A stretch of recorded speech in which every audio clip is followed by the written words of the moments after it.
यी कस्तो बुद्धि भएका मानिसहरू यो देशमा बस्दा रहेछन् कहिलेकाहीँ मलाई अचम्म लाग्छ क्या। कहाँबाट उनीहरू साइजमा राख्न चाहन्छन् भने होइन यो पनि पदको कुरा हो, जस्तो उसको नेता छ सुरेन्द्र केसी पनि त्यही हो, जस्तो राजनीतिक व्यवसाय हो, यसबाट उनीहरू लाभांश लिन चाहन्छन्। त्यसकारण मैले भन्ने गरेको छु कतै यिनले देश त बेच्दिने होइनन्, हामीले वार्न गरेको चाहिँ त्यहाँ हो।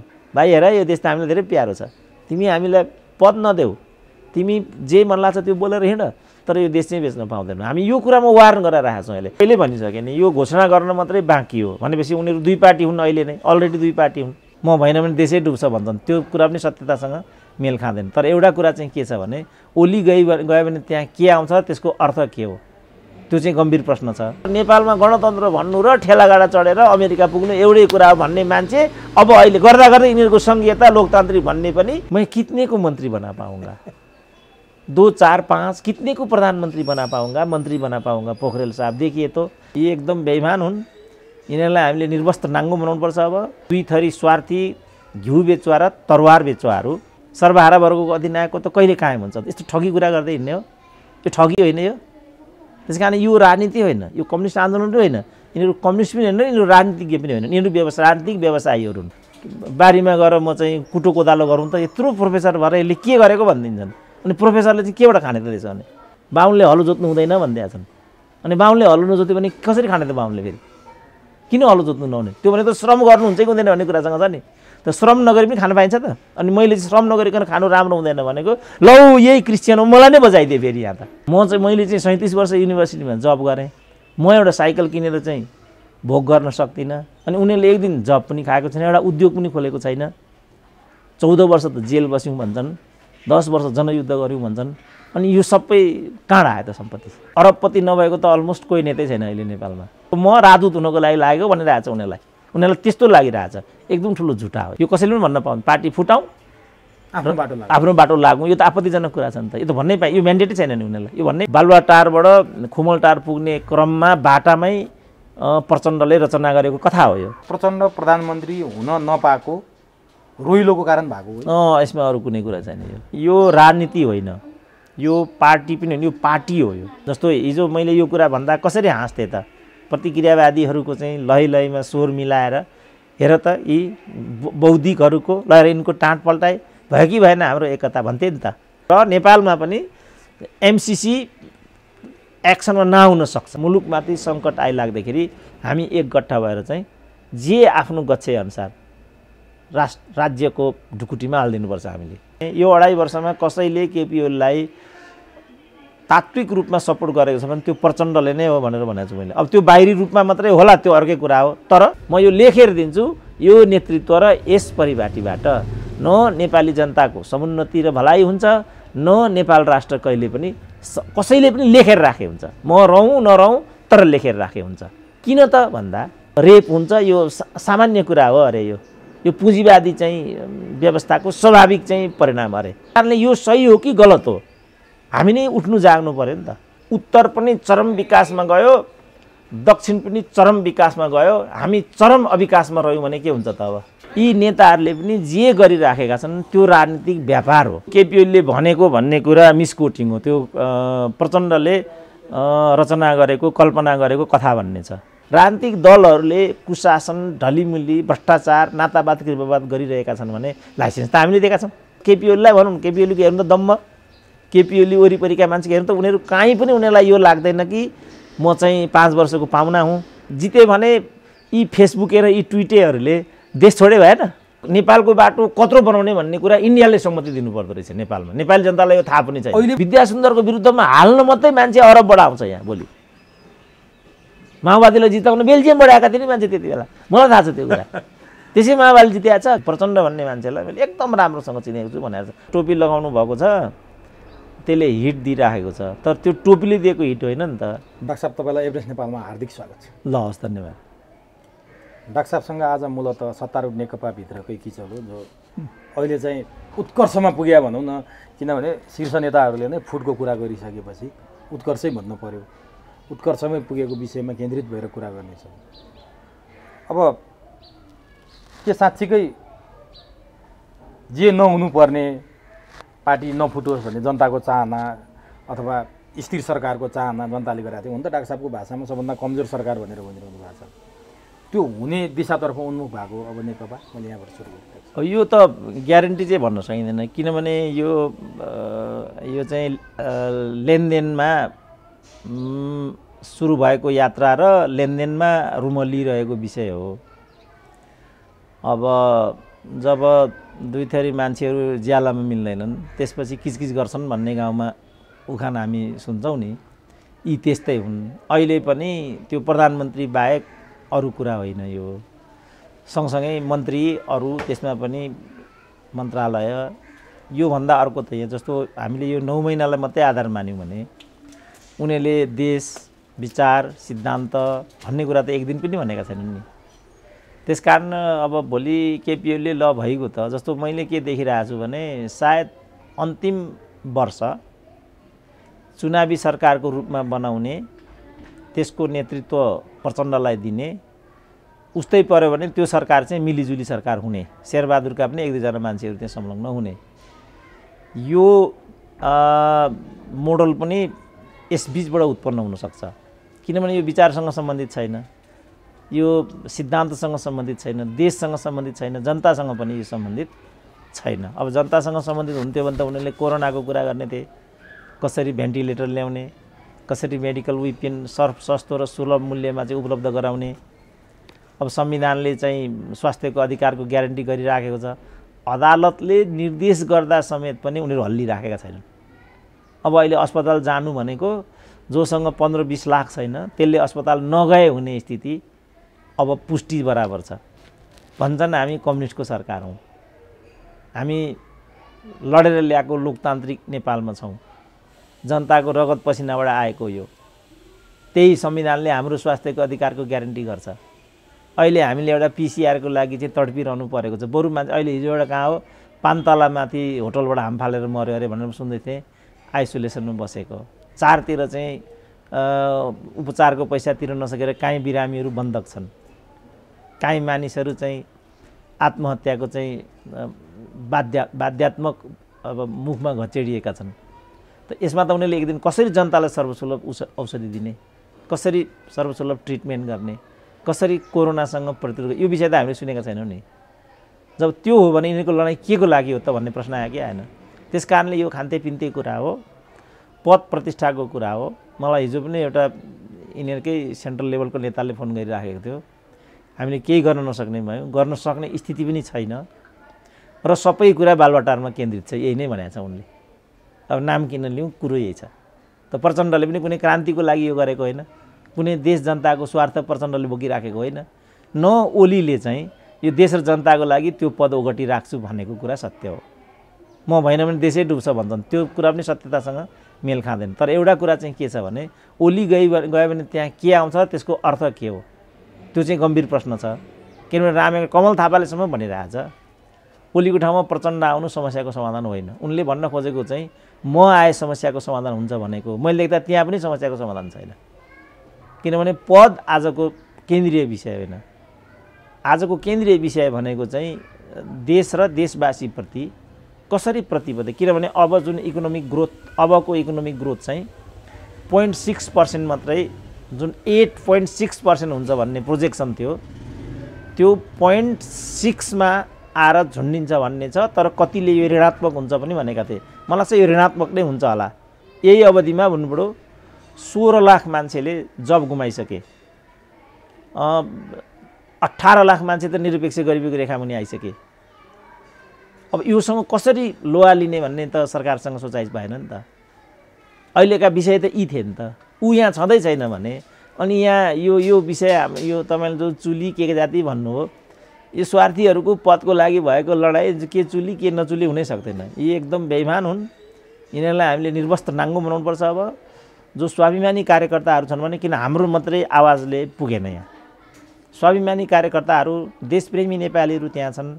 कुनै पनि नेताले देश र जनताको लागि राजनीति गरेको हो भने this is high time they have to come forward and support us. उनीहरूले हात उठाउनुपर्छ। बरु हामी अगाडि आएर यो समस्यालाई चाहिँ, मैले त पहिल्यै भनेको थिएँ, डाक्टर सुन्दरमणि नामै लिएर भनेको थिएँ, डाक्टर सुन्दरमणि दीक्षितलाई स्वास्थ्य र उपप्रधानमन्त्री बनाएर वरिष्ठ र सामाजिक एउटा मर्यादा भएका चिकित्सकहरूको एउटा 5-7 सदस्यीय एउटा टिम बनाएर चाहिँ कोरोनाको विरुद्ध प्रतिरोध गर। मैले सुरु डे 1 मै भनेको थिएँ नि। त उनीहरू अब ऊ अहिले हुँदा हुँदा अब मानहानिको आरोप लागिरहेछ स्वास्थ्य मन्त्रीलाई। अब स्वास्थ्य मन्त्रीले अदालत धाउने कि कोरोना विरुद्ध लड्ने त यिनीहरू यो कुरामा चाहिँ अहिले केन्द्रित छन्। यो राजनीतिक विषय होइन, यो नेपाली जनता र मुलुकको विषय होइन। त्यो भएको हुनाले मैले देख्दा यसमा धेरै समय खर्च गर्नु पनि यो समयको दुरुपयोग हो। अब नि डाक्टर साहब, यति बेला बालुवाटारमा डाक्टर साहबले भने जस्तो कोरोनाको विषयमा छलफल हुनु पर्थ्यो। कोरोना नियन्त्रण गर्ने विषयमा उनीहरूको एक दिन पनि छलफल छैन। तर त्यही बालुवाटार हो जहाँ प्रचण्ड र केपी ओलीको घन्टौँ छलफल हुन्थ्यो, बिना निष्कर्ष टुङ्गिन्थ्यो छलफल। तर अहिले पछिल्ला छलफलहरूमा प्रचण्ड पनि अलि आक्रोशित भएर अब वार्ताको लागि म बालुवाटार छिर्दैन, अब केपी ओलीले आफ्नो आफ्नो बाटो लाग्यो भन्ने, प्रचण्डले बालुवाटार छिर्दैन भन्ने, अनि सँगै भएर पनि यिनीहरू भिन्नै रहेछन् भन्ने देखिएन र? होइन, यो त विषय नै भएन नि। मैले पहिल्यै के भनेको भने यो एकता होइन, स्वार्थहरूको एकतालाई एकता भनिँदैन। यो त स्वार्थहरूको चाहिँ दोभान हो। दुई थरी स्वार्थी घिउ बेचुवा र तरवार बेचुवाहरू, एउटा तरवार बेच्नको लागि अर्को घिउ बेच्नको लागि चौतारामा खडा छ र गफिँदैछन् दुई थरी।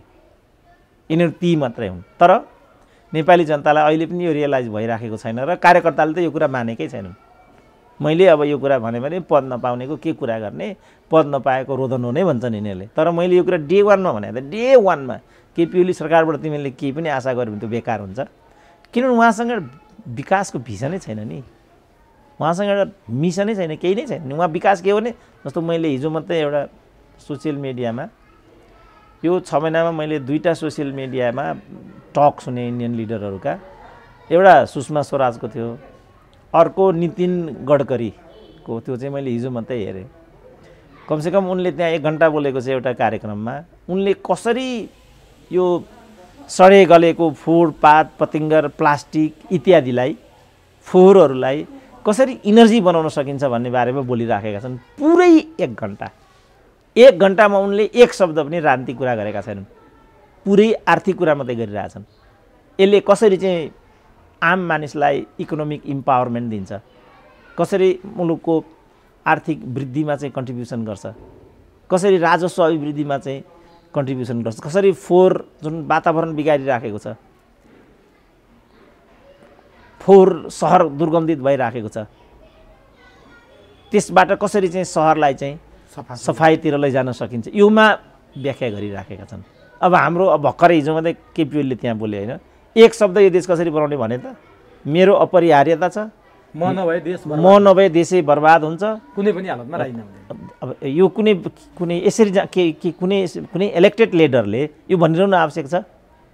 इलेक्टेड लिडर त एउटा प्रक्रियाबाट त्यहाँ पुगेको हुन्छ, अर्को प्रक्रियाबाट त्यहाँबाट बाहिरिन्छ। अनि म यहाँ बसिरहन्छु, म कुनै पनि हालतमा यहाँबाट जान्न, फलानु गर्दिनँ, यो कुनै समय बर्बाद गर्ने एउटा प्रधानमन्त्री जस्तो पदले समय खर्च गर्ने यो विषय हो। यहाँ यस्तो चलन छ। अब कोही पनि यही हो, तपाईँ प्रचण्डकै भाषण सुन्नुभयो भने पनि उहाँले त क्रान्ति गरेर आउँछु भन्नुभएको थियो नि त, सर्वहारा वर्गको अधिनायकत्व भन्नुभएको थियो, श्रमिक र मजदुरको कुरा गर्नुभएको थियो। कहिले त्यस्तो भन्नुहुन्छ उहाँले?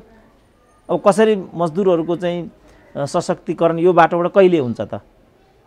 सर्वहारा वर्गको अधिनायकत्व कहिले कायम हुन्छ? यस्तो ठगी कुरा गर्दै हिँड्ने हो? यो ठगी होइन यो।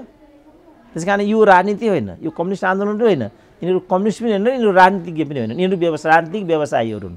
जसरी यो खेतान समूह हो, चौधरी समूह हो, मुरारका समूह हो, त्यसरी नै यो नेकपा समूह हो।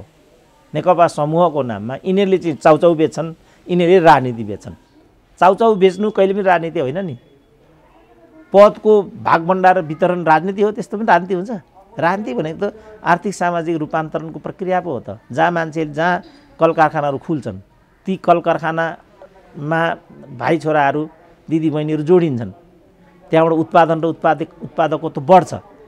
अनि सारा यो गफ गर्ने, तास खेल्ने, क्यारम बोर्ड खेल्ने, हि गर्ने, पान खाने, भित्तामा थुक्नेहरू त्यहाँ रेल लिन पाउँदैनन्। जापानमा कुनै पनि मान्छे चाहिँ यसो हिँडेको देख्यो भने पुलिस आउँछ अरे, तिमी यहाँ किन हिँडिरहेछौ भनेर। के हो तिम्रो यहाँ, के कामले तिमी यहाँ हिँडिरह? किनभने त्यहाँ तिम्रो काम नगर्नु नै त्यहाँ सबभन्दा ठुलो चाहिँ आश्चर्य हुन्छ। यहाँ कसैले काम गर्यो भने यत्रो मान्छे भएर पनि काम गर्ने भन्ने हुन्छ यहाँ। जस्तो मैले चाहिँ अब एउटा बारीमा गएर म चाहिँ कुटो कोदालो गरौँ त यत्रो प्रोफेसर भएर यसले के गरेको भनिदिन्छन्। अनि प्रोफेसरले चाहिँ केबाट खाने त त्यसो भने? तर यहाँ छैन। धर्मलाई पनि यिनले त्यस्तै किसिमले चाहिँ बटारेका छन्। बाहुनले हलो जोत्नु हुँदैन भनिदिएका छन्। अनि बाहुनले हलो नजोत्यो भने कसरी खाने त बाहुनले? फेरि किन हलो जोत्नु नहुने? त्यो भने त श्रम गर्नुहुन्छ कि हुँदैन भन्ने कुरासँग छ नि। त श्रम नगरी पनि खान पाइन्छ त? अनि मैले चाहिँ श्रम नगरिकन खानु राम्रो हुँदैन भनेको लौ यही क्रिस्चियन हो, मलाई नै बजाइदिएँ फेरि यहाँ त। मैले त श्रमको गरिमा बढाउन खोजेको थिएँ। काम गरेर खानुपर्छ, बसेर खानु हुँदैन। अब अहिले नेताहरू कुन चाहिँले के जस्तो भन्नु अहिले यति भइरहेको छ, 8-9 महिना भइसक्यो होइन। अनि के काम गरिरहेको छन् त यिनीहरूले? तलब भत्ता म लिन्न भनेको छन् त? दसैँ पेस्कीमा कत्रो बवन्डर गरे यिनीहरूले? त्यो त नीतिगत मैले लिएँ, त्यहीँले लिएँ भने कसले यो यो यो लिइन भन्ने कुरा ठगियो भनिरहेको थिएँ रामनारायण बिडारियाले। त यसरी मुलुकलाई मिसलिड गरिकन 3 पुस्ते, फेरि परिवारवाद त्यहाँ कति हाबी छ भने 3 पुस्ते छन् ती त्यहाँ। हिजो अस्ति मात्रै एउटा परिवारको कसको कुरा आइरहेको थियो भनेदेखि हाम्रो यो प्याकुरेलहरूको आइराखेको थियो। जेठो दाजु राष्ट्रपतिको सल्लाहकार, माइलो दाजु प्रादेशिकको उपाध्यक्ष, कान्छो भाइ अप्पर हाउसको सदस्य, भान्जो प्रेस सल्लाहकार, अर्की दुलै जेठी दुलै यस्तो भनेर आइरहेको थियो। त किन प्रचण्डका फेरि त्यसरी नै 12 छन्, किन वर्षमान पुनका त्यसरी नै 9 छन्, त्यसरी नै अरूका छन्। त यो राजनीति हो? यो कुनै कम्युनिस्ट सिद्धान्तले गर्ने विषय हो यो? त्यसकारण जहाँ अहिले राजनीति विषयलाई यिनीहरूले थुपारिराखेका छन् त्यो कम्प्लिट ठगी हो र मुलुकलाई चाहिँ मिसलिड गर्ने चाहिँ यो मैले देख्दा प्रपञ्च हो यो। जस्तो बालुवाटारमा जे कुराहरू हुन्छन्, ओली र प्रचण्डको नै वरिपरि राजनीति घुमिया छ, देशै ओली प्रचण्डको वरिपरि घुमिया छ। बालुवाटारमा ओली र प्रचण्डका बिचमा देश र जनताको लागि गर्यो, यो गर्यो, ऊ गर्यो भन्ने सबै नाटक चिटिङ नै हो डाक्टर साहब, ठगी नै हो त्यो? होइन, यो त त्यो कुरालाई व्यापार गरेको नि एउटा व्यापारीले होइन, अजिनो मोटो हाल्छ, फलानो हाल्छ, तिलानो हाल्छ होइन, त्यसपछि यो यस्तो भयो भन्छ, उस्तो भयो भन्छ। त्यो के हो भन्दाखेरि आफ्नो व्यापारलाई कसरी चाहिँ जनतासँग चाहिँ जनताको त्यो जुन टेस्ट हुन्छ त्यो टेस्टलाई आफूतिर आकृष्ट गरेर कसरी आफ्नो व्यापारलाई चाहिँ प्रवर्धन गर्ने भन्ने त कुरा हो। नत्र भने अब भनौँ न विनोद चौधरी नै 30 वर्ष अगाडि त नेपाल स्तरका पनि धनी व्यक्ति थिएनन् नि त। यही 30 वर्ष बिचमा उनी कसरी विश्वका सबभन्दा धनी हुन पुगे त? किनभने उनले अनेक किसिमका प्रपञ्चहरू, अब त्यही माध्यमबाट उनी त्यहाँ ल मेकर पनि छन्, सांसद पनि छन्। शेरबहादुरको गभर्मेन्ट भएका भए उनै अर्थमन्त्री हुन्थे। त यो एउटा उद्यमीले, एउटा व्यापारीले आफ्नो उद्योगलाई प्रवर्धन गर्न र बढीभन्दा बढी मुनाफा कमाउनको लागि उपभोक्तासँग चाहिँ जसरी जोडिनको लागि अनेक कायदा कानुन, ब्रान्ड निर्माण गर्ने, विज्ञापन गर्ने, यावत गर्ने गर्छ भने चाहिँ यी नेताहरूले पनि जे गरिराखेका छन् त्यो राजनीतिक व्यापार हो। जसरी विनोद चौधरीको समूह हो, खेतान मुरारका र गोल्साहरूको समूह हो, त्यसरी नेकपा एउटा समूह हो जसले चाहिँ राजनीतिक आवरणमा जनताको जनमत पनि लिएर आएर राजनीतिक व्यवसाय गर्छ भन्ने कुरा अब पुष्टि भइसक्यो। किनभने अरबपति नभएको त अलमोस्ट कोही नेतै छैन अहिले नेपालमा। जस्तो भनौँ न पञ्चायत कालमा 5 जना मान्छेका पनि नेपालमा काठमाडौँमा बिल्डिङ थिएनन् होला। तपाईँलाई मैले अहिले लु भन्नु त पञ्चायत कालका मन्त्रीका कसका घर थिए भनेर मैले सोधेँ भने सायद तपाईँले भन्न सक्नुहुन्छ कि थाहा छ तपाईँलाई? कति मेरै जिल्लाको एकजनाको भन्न सक्छु। को हो त्यो? बालाराम घरती मगर। थियो घर उसको? होइन, मन्त्री बनिसकेपछि भयो पञ्चायत कालमा। पञ्चायत कालमा त्यसपछि म अरू त थाहा पनि सक्दैन। अहिले त सबैको भनिन्छ। अनि यो कुनै यो कम्युनिस्ट नेताले गर्ने व्यवहार हो? यो कुनै लोकतान्त्रिक नेताले, प्रजातान्त्रिक नेताले गर्ने आचरण हो यो? अनि यो सबै कहाँबाट आयो त? मैले चाहिँ 37 वर्ष युनिभर्सिटीमा जब गरेँ। म एउटा साइकल किनेर चाहिँ भोग गर्न सक्दिनँ। अनि उनीहरूले एक दिन जब पनि खाएको छैन, एउटा उद्योग पनि खोलेको छैन। 14 वर्ष त जेल बस्यौँ भन्छन्, 10 वर्ष जनयुद्ध गऱ्यौँ भन्छन्। अनि यो सबै कहाँबाट आयो त सम्पत्ति? अनि सम्पत्ति आय व्यय विवरण पेश गर भन्यो भने चाहिँ जम्मा 4 आना जग्गा छ, अनि 2 तोला सुन छ, 3 तोला चाँदी छ भन्छन्। अनि महिनाको चाहिँ 20 लाख, 30 लाख, 50 लाखसम्म खर्च हुन्छ भन्छन्। त्यसको स्रोत चाहिँ के हो त फेरि? त्यो कहाँबाट आउँछ? त यसबाट यो ठगी भन्ने कुरा त प्रष्टै देखिन्छ नि, राजनीतिक ठगी। अब हामीले प्रश्न उठाइदिन्छौँ, तर यो प्रश्न चाहिँ मधुरो भयो, यो आवाज मधुरो भयो। हामीलाई अलिकति थप शक्ति चाहियो, हामीलाई लकेट्ने होइन, हामीलाई दपेटा दिने होइन। हामी तिमीहरूकै पक्षमा छौँ, तिमीहरूकै लागि बोलेका हौँ हामी। उनीहरूलाई के लागिरहेछ भने उनीहरूकै नेता जस्तो हामी पनि हाम्रो लागि बोलेका हौँ भन्ने लागिरहेछ, जस्तो म राजदूत हुनको लागि लागेको भनिरहेछ उनीहरूलाई त्यस्तो लागिरहेछ। एकदम ठुलो झुटा हो यो। तर जस्तो फेरि कुरा त्यही घुम्दै फिर्दै रुमजाटार भने जस्तो राजनीतिको केन्द्र नै त्यही भावनाले त्यहीँ आइहाल्छ। पहिला पनि तिनीहरूको झगडाको विषयमा डाक्टर साहबसँग श्रृङ्खलाबद्ध धेरै कुराकानी गरियो, तर अहिलेको हद त्यति बेला पार्टी फोड्ने भन्ने प्रचण्ड केपीको मुखबाट त्यो शब्द आउन्न थियो, कोहीले बोल्थे यता कता। तर अहिले त केपी ओलीले नै तपाईँ आफ्नो बाटो लाग्नुहोस्, म आफ्नो बाटो लाग्छु, अब सधैँभरि यसै गरी हुँदैन भनेर प्रचण्डले नै ब्रिफिङ गरिसकेपछि अब यो हदै नागेर अलि सीमा नै पार गरे हो कि झगडाले भन्ने देखिया छ नि डाक्टर साहब? होइन, त्यो केपी ओलीले भनेको भन्ने कुरा मिसकोटिङ हो। त्यो प्रचण्डले रचना गरेको कल्पना गरेको कथा भन्ने छ र आफ्नै भक्त सम्पादक भएको एउटा पत्रिकामा पठाएर दुष्प्रचार गरिएको भन्ने छ यो। किनभने यो मलाई हो जस्तो पनि लाग्दैन। यदि हो भने पनि दुईटा नेताको बिचमा माथिल्लो तहमा भएको कुराकानी हो नि, यसलाई बजारमा ल्याउनु हुँदैन नि त। यदि यस्तो गरेको भने ती प्रश्न उठाउनुपर्छ, सचिवालयको बैठक बोलाउनुपर्छ, किनभने आपत्तिजनक हो नि। यो कसैले पनि भन्न पाउँदैन पार्टी फुटाउँ आफ्नो बाटो लागौँ, यो त आपत्तिजनक कुरा छ नि त। यो त भन्नै यो म्यान्डेटै छैन नि उनीहरूलाई, यो भन्नै पाइँदैन नि त। असहमतिका बुँदाहरू केही छन् भने ती असहमतिका बुँदाहरू के हुन् त्यहाँ छलफल गर्नुपर्छ र त्यो पनि कमिटीमा लानुपर्छ। घरमा कोठामा भएका कुराहरू अनि बजारमा ल्याउने अनि यसो भन्नुभयो उसो भन्नु रोदन गर्ने यो कुरा होइन नि त। यस्तो कुरा यहीँ कमिटीमा राख्नु पर्यो। म गएको थिएँ प्रधानमन्त्री भए ठाउँमा, उहाँले यो कुरा भन्नुभयो, साथी हो अब पार्टीमाथि सङ्कट जस्तो लाग्यो। यो त कमिटीमा लैजाने कुरा हो नि त, यो चाहिँ सम्पादकलाई पठाउने कुरा हो। यो मैले सुनेअनुसार यो बालुवाटारबाट खुमलटार पुग्ने क्रममा बाटामै प्रचण्डले रचना गरेको कथा हो यो। र उहाँ तल पुग्ने बित्तिकै आफ्नो सचिवालय उनले अराए यस्तो खबर पठाऊ भनेर त्यो 3 ड्राफ्ट गरियो। जुन पत्रिकामा उनले पठाए त्यो सम्पादक उनले नै नियुक्त गरेको थियो। त्यो मान्छेले त हुँदा तपाईँले भनेको पत्रिका प्रचण्डकै पत्रिका हो भनेर पनि बाहिर आकलन गर्न आशंका गर्न थाल्छ। होइन, त्यो चाहिँ नभनौँ, खालि के भनौँ भने सम्पादक यिनीहरू आफ्नो हातको राख्छन् र त्योभन्दा पहिला पनि अर्कै सम्पादकको कुरा थियो त्यहाँ। उताबाट धम्की गएको हुनाले जो अहिले छन् यिनलाई त्यहाँ राखिएको थियो। बीचमा यिनलाई निकालेर नारायण वाग्लेलाई त्यहाँ राखियो, तर उनले त्यहाँ 1 वर्ष पनि खान सकेनन् जागिर। कारण चाहिँ यही थियो। यति मात्रै हामी भन्न सक्छौँ।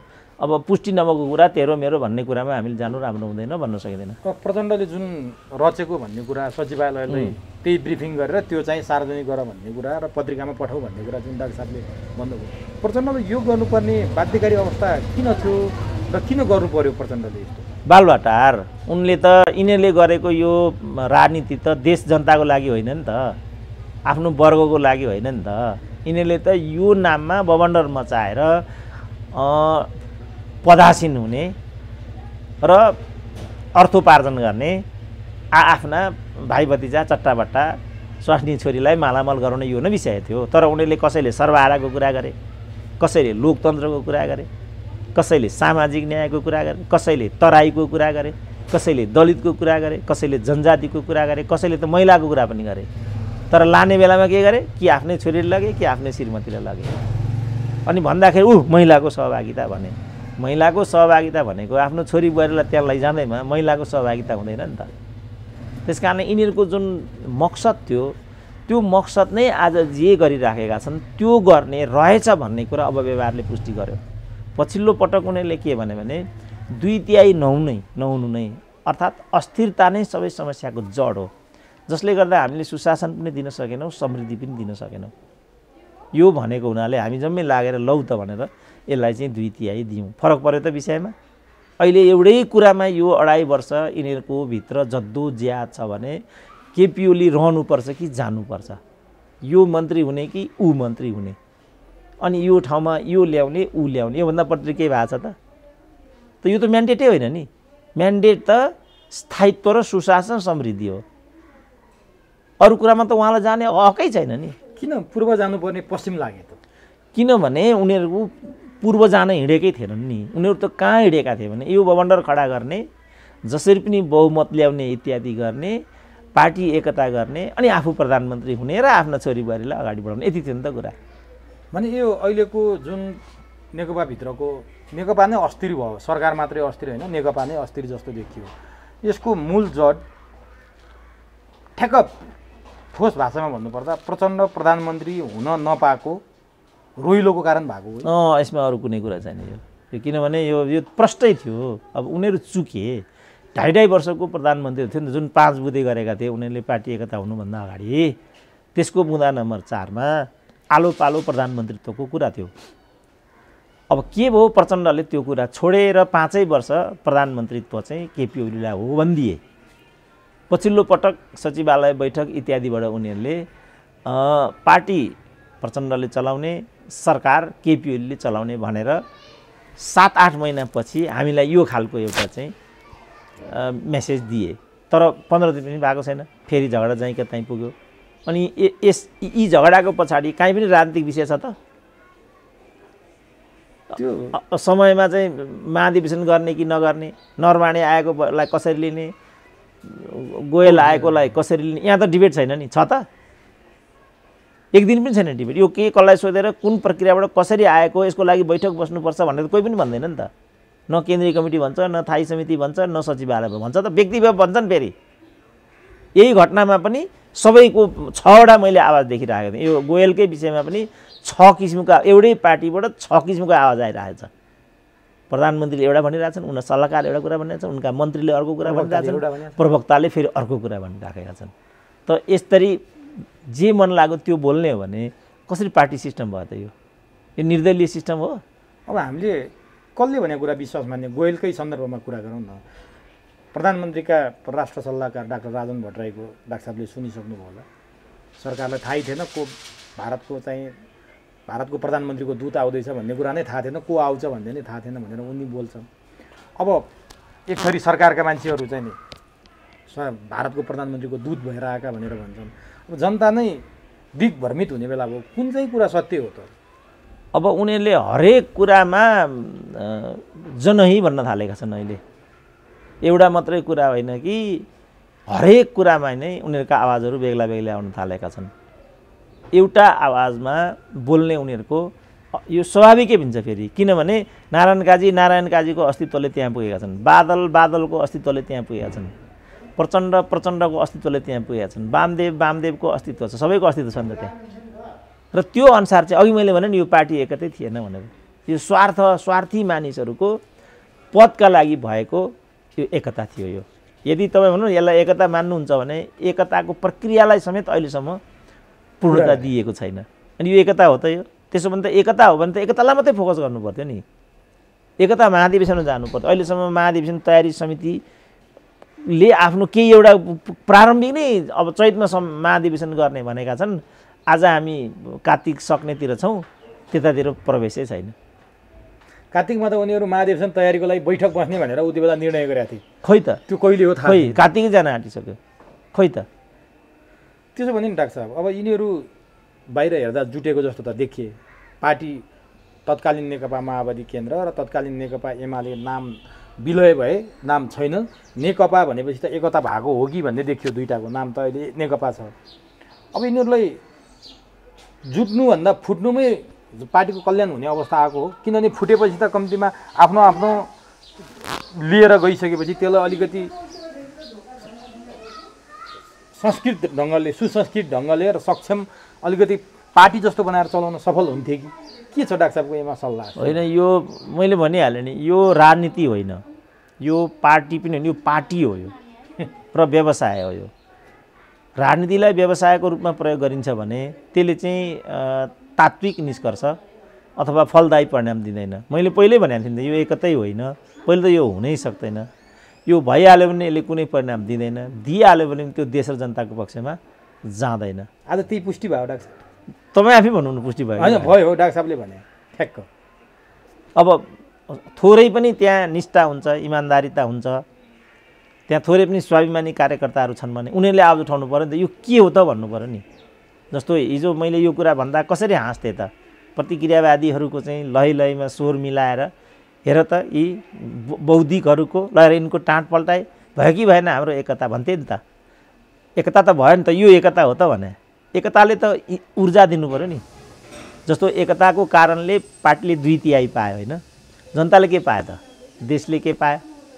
अस्थिरताको होइन, अस्थिरताको विरुद्धमा होइन चाहन्छ हो। जस्तो नाकाबन्दीको कुरा उठाएर केपी ओली त्यहाँ आएका होइन त, नाकाबन्दीको आवाज उठाएर केपी ओली त्यहाँ आएका हुन् भने नाकाबन्दी त भोलि पनि लाग्न सक्छ। यो त इन्डियाको डन्डा हो। त्यसो भने हामीले तयारी के गरेका छौँ त? फेरि नाकाबन्दी लाग्यो, हामीसँग तयारी के छ त? जस्तो अस्ति लिम्पियाधुरा प्रकरणमा फेरि चाहिँ नाकाबन्दी लाग्ने हो कि भन्ने कुरामा मान्छे चाहिँ ग्यास थुपार्न थालिसकेका थिए, रासन पानी थुपार्न थालिसकेका थिए। अर्काको देशबाट ल्याएको ग्यास र रासन पानी थुपारेर अनि उसको नाकाबन्दीको विरुद्धमा लड्न सकिन्छ भन्ने सोचाइ कति गलत छ त? सकिन्छ त्यसरी लड्न? उसले त जहीँ पनि धर्ना सुनाइदिइहाल्छ नि त। औषधि के गर्ने? बच्चाले खाने ल्याक्टोजिन छैन यहाँ। इन्धन त 100% हाम्रो इन्धन तीबाट आउँछ। बिजुलीसम्म हामी उहीँ चाहिँ परनिर्भर छौँ। लोड सेडिङ हटाएको कुरा सत्य हो, तर 600 मेगावाट त हाम्रो अहिले पनि उताबाट आउँछ। अनि उसले भोलि त्यो लाइन काटिदिन्छ, पर्सि के हुन्छ त? अनि त्यसको विकल्प के त? विकल्पमा जाऊ भनेर पनि हामी केपीलाई 2/3 दिएको। मन्त्री प्रधानमन्त्री हुनको लागि 2/3 दिएको हो। हाम्रो अभिमत नै उहाँहरूले यसमा आउने भने उहाँहरू मध्यावधिमा आउनुपर्छ र फेरि चाहिँ सोच्नुपर्छ जनतालाई। जस्तो अब नरवाणेको जुन परम्परागत भिजिट भन्ने छ, यसमा नेपाली जनताको मत के छ? लिम्पियाधुरामा नयाँ नक्सा ल्याइयो, यसमा तपाईँहरूको भन्नु के छ? आर्थिक जो उदारीकरणको बाटोमा हामी गएका छौँ, यसमा जनताको चासो के छ? यस्ता यस्ता मुद्दाहरू बनाउनुपर्छ र हामीले ती मुद्दाको चाहिँ जनसमर्थन तलबाट लिएर आउनुपर्छ र अनि हामी एक्सनमा जानुपर्छ। डेमोक्रेसी भने त त्यो हो नि त। जस्तो ट्रम्प जस्तै भङ्ज्या भए पनि मेक्सिकोमा वाल लगाउँछु, आप्रवासी सम्बन्धी नीति बनाउँछु भनेर चाहिँ त्यो म्यान्डेट लिएर आएका हुन् नि त ट्रम्प। र त्यो म्यान्डेटलाई उनले एक्सनमा लान खोजे। त्यो म्यान्डेट एक्सनमा लाँदाखेरि अमेरिकी सोसाइटीमा चाहिँ रियाक्सन उत्पन्न भयो। यो पोलिसी हामीलाई ठिक छैन भन्ने भयो। उनीहरूले अप्रत्याशित रूपमा चाहिँ जो बाइडेनलाई हिस्ट्रीकै सबभन्दा ठुलो बहुमत दिएर जिताए।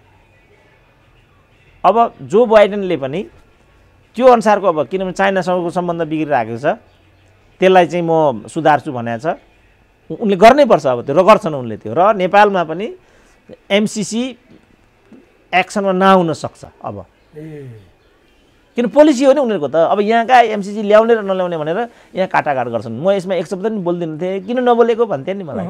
यो त 7 वर्ष 8 वर्ष अगाडिको प्रोजेक्ट हो। यो ल्याउने कुरा त्यहाँ अर्थ मन्त्रालयमा एमसिसी सम्बन्धी अलग विभाग छ। 5 लाख तलब खाएर कर्मचारी डाइरेक्टर बस्छ याकेनको यतिमा। अनि मैले यहाँ कराएर चाहिँ एमसिसी आउने नआउने भन्ने कुरा हुन्छ? जसले यो कुरा यो एमसिसीको ड्राफ्ट गर्यो उही यो ठिक छैन भनेर भाषण दिएर हिँड्छ। अब त्यहाँ कसलाई सम्झाउने मैले अब यहाँ त यो तरिकाबाट चिज आएको छ र यो एमसिसी अब सायद जो बाइडेनले रोक्छन् कि भन्ने भइराखेको छ।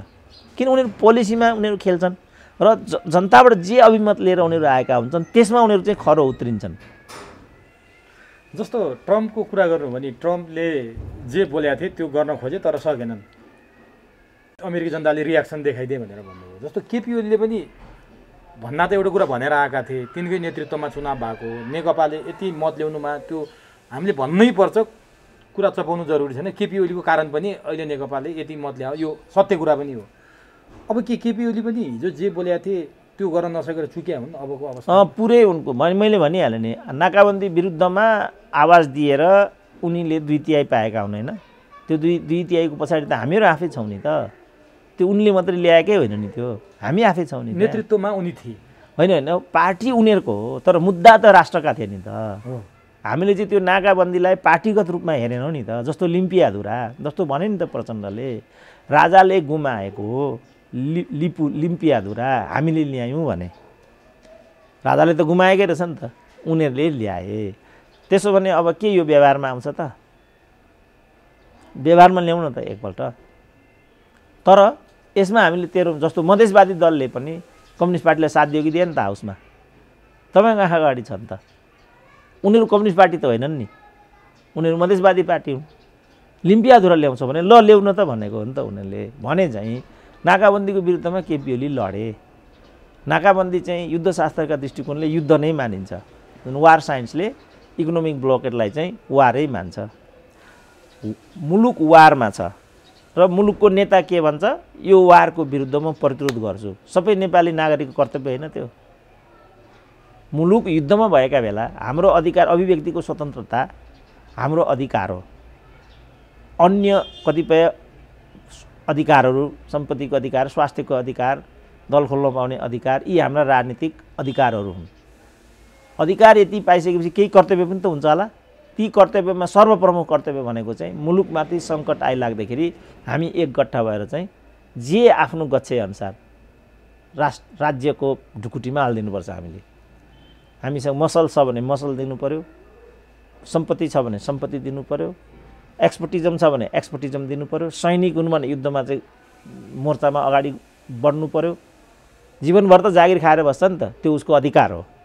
तर उसको कर्तव्य पनि छ, अब लड्नु पर्यो देशको लागि भन्ने अभिप्रायले हामी अगाडि आएका थियौँ। तेरो मेरोको कारणले मान्छेले यसलाई पनि तेरो मेरोको आधारले केपी ओलीको दलाली गर्यो, नेकपाको दलाली गर्यो भन्ने रूपमा बुझे। यो दलालीसँग सम्बन्धित थिएन, यो हाम्रो कर्तव्यसँग सम्बन्धित थियो। हामीले यो कर्तव्यलाई चाहिँ आफ्नो ठाउँबाट परिपालन गर्नु, त्यति मात्रै कुरा थियो। तर केपी ओलीको नेतृत्वमा जस्तो तपाईँहरू जस्तो थिङ्क ट्याङ्कहरूले पनि त्यति बेला जुन किसिमको राष्ट्रिय एजेन्डामा समर्थन गर्नुभयो, केपी ओलीले बहुमत ल्याए, 2/3 झन्डै ल्याए, केही हुन्छ भन्ने आशा पनि थियो। तर अहिले बालुवाटारको बोली सुन्दा अर्को समूह, प्रचण्डको समूहले समर्थन गरेन, सरकारको बचाउ गरेन, काम गरेको देखेन भन्ने केपी ओलीको असन्तुष्टि बारम्बार सुन्दै आइरहेको छौँ। उनका पछिल्ला अभिव्यक्ति पनि त्यही छ। सरकारभन्दा अर्को समूह, जो प्रचण्डको समूह भनौँ न, माधव नेपाल समूहले सरकारको बचाउमा उत्रिएन भनेर केपी ओलीले बारम्बार असन्तुष्टि त पोखिरहेछन्, काम त गरिरहेको छु भनिरहेछन्। हामीले नदेख्ने काम चाहिँ उनले के गरेका छन् त्यस्तो? होइन, त्यो त प्रचण्डले त निष्ठाका साथ सहयोगै गरेको देखिन्छ। त्यो चाहिँ हामीले झुटो बोल्नु हुँदैन। जस्तो बादल पनि प्रचण्डबाट गएका हुन्, लेखराज भट्ट पनि प्रचण्डबाट गएका हुन्, हरिबोल गजुरेलले पनि माओवादी समूहकै हुन्, प्रभु शाह पनि माओवादी समूहकै हुन्, मणि थापा पनि माओवादी समूहकै हुन्। उनीहरूले जति आफ्नो ठाउँबाट, अब टोपबहादुर पनि त माओवादी नै त होलान्। त्यसकारण केपी ओलीलाई सहयोग, मैले त भनेको पनि के छु भने यो 2.5 वर्षमा कसैले केपी ओलीलाई तात्विक रूपमा सपोर्ट गरेको छ भने त्यो प्रचण्डले नै हो भनेर भनेको छु मैले। अब त्यो बाहिरी रूपमा मात्रै होला, त्यो अर्कै कुरा हो। तर सरकारको उनले चाहिँ सर्वत्र प्रतिरोधै गरेको देखेको छु मैले। बरु पूर्व एमाले समूहबाटैबाट झलनाथको कुरा गरौँ, माधव नेपालको कुरा गरौँ, भीम रावलको कुरा गरौँ, अरूको नै कुरा गरौँ, उनीहरूले चाहिँ मूलत सरकारको चाहिँ आलोचना नै गरेको देखिन्छ। अब यो त पार्टीको आन्तरिक विषय हो। योलाई चाहिँ उहाँहरूले पार्टीको बैठकमा राख्नुपर्छ र यी कुराहरू चाहिँ सही अर्थमा पुष्टि भए भनेदेखि त्यसमा जवाफदेही त उनीहरूले हुनुपर्छ। तर बारम्बार केपी ओलीको भनाइ सुन्दाखेरि पार्टीभित्रको अर्को समूहले सरकारको बचाउ गरेन भनेर असन्तुष्टि व्यक्त गरे त हामी सुनिरहेको कुरा हो। त्यो कहीँ कतै उनलाई खलिरहेको कि जस्तो देखिन्छ। होइन, त्यो त भनौँ न, यिनीहरूले अनेक पटक प्रधानमन्त्रीको राजीनामा चाहियो भने नि त, असहयोग गरेको त्योभन्दा अर्को त प्रमाण केही पनि चाहिँदैन नि त। त्यो त हरेक मिटिङमा आउने, सचिवालयको मिटिङमा गलबद्दी भयो, स्थायी समितिको बैठकमा, पोलिट ब्युरोको बैठकमा गलबद्दी भयो, हाउसमा पनि प्रतिपक्षको भन्दा प्रखर भूमिका भीम रावलहरूले खेले देखिरहेछौँ नि त हामी।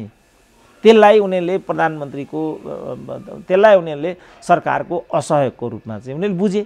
त्यो स्वाभाविकै हो। तर सरकारलाई सहयोग गर्नुपर्ने, सरकारले राम्रो काम गर्यो भनेर ताली पिट्नुपर्ने, काँधमै राख्नुपर्ने काम पनि सरकारले नगरेपछि भीम रावलहरूलाई अप्ठ्यारो पनि पर्यो होला नि, होइन र डाक्टर साहब? हामीले देख्ने गरी काम गरे केही छ र सरकारले? त्यस्तो होइन, देख्ने गरी काम गरेको छैन। उहाँहरू आउनुभयो भने देख्ने गरी केही काम गर्नुहुन्छ त भोलि? उहाँहरू सरकारमा नबसेको मान्छे हो र? हामीलाई यो अधिकार छ। खरो भन्ने भने क्रिटिकहरूलाई यो आलोचना गर्ने हकदैया छ। उहाँहरू त त्यही पार्टीको मान्छे हो नि त। त्यो पार्टीको मान्छेले त पार्टीको अनुशासन पनि मान्नुपर्छ होला नि त।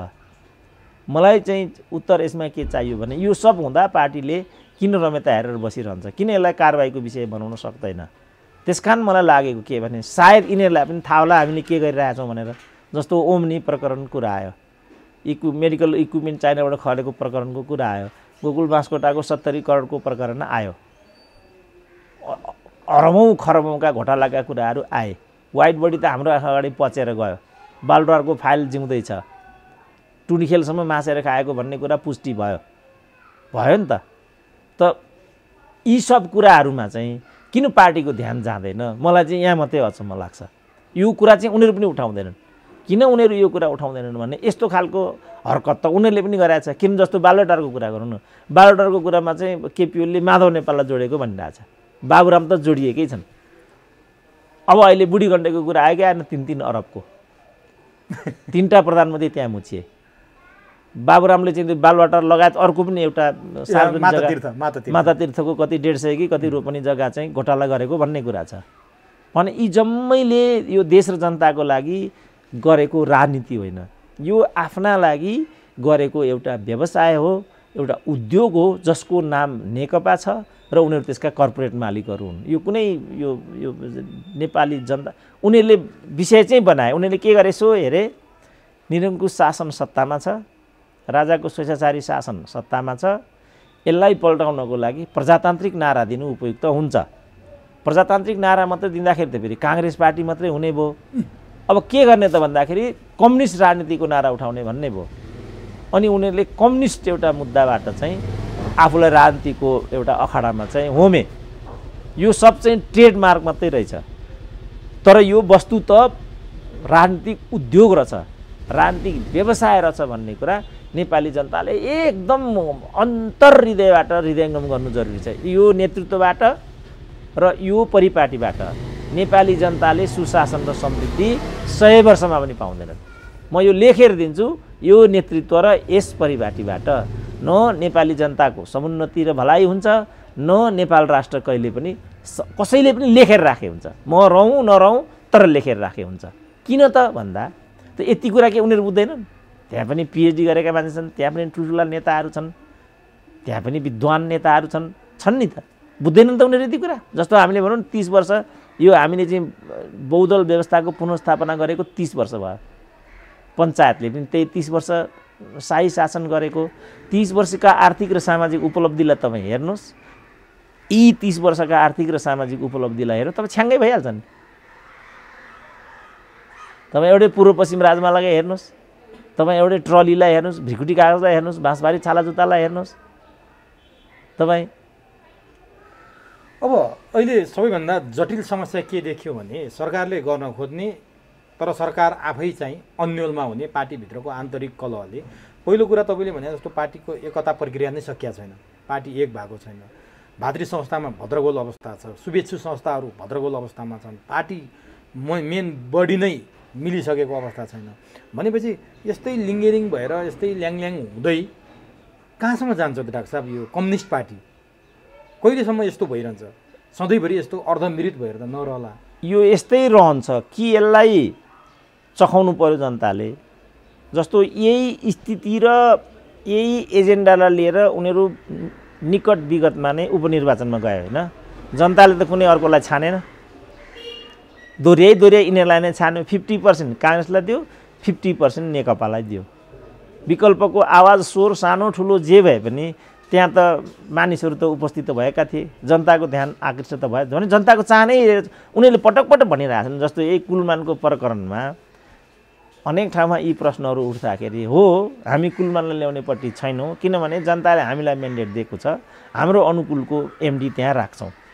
अब डेमोक्रेटिकल्ली विचार गर्दाखेरि त यो सोचाइमा त्यत्रो त्रुटि केही छैन, किनभने बहुदलीय व्यवस्थामा जुन दलले चाहिँ जनताको जनमत लिएको हुन्छ त्यो दलले आफ्ना कार्यक्रम र कार्यनीतिहरूलाई चुनाव घोषणापत्रमा उल्लेख गरे अनुसार कार्यान्वयन लैजानको लागि म्यान्डेट पाएको हुन्छ नि। त जनताको जस्तो रविन्द्र मिश्रले त भने नि, अब त्यो चाहिँ उनले फेरि अर्को ब्लन्डर गरे त्यहाँ, किनभने उनले चाहिँ नेपाली जनता पनि यो अवस्थाको लागि मतियार छन् भनेर भने। अब नेपाली जनतालाई मतियार भन्नु मैले त जनताप्रतिको त्यो अपमानजनक शब्द हो त्यो।